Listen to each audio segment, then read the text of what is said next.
Սիրտը որոշեց լավություն անել, աշխարհի վրա շատ սեր բաժանել, հավաքեց շուրջը մի մեծ բազմություն, ամենքին սրտից սեր էր բաժանում։ Մարդիկ անվերջ գալիս էին առաջ, փորձում էին իրենց բաժինը ստանալ, ու սիրտը կարծես մի պահ դատարկվեց, վերջին կտորն էր մնացել սիրուց,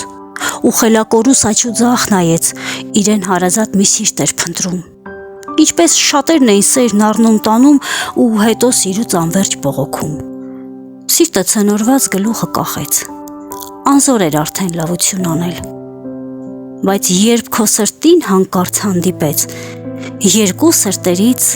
սեր սկսվեց թափվել։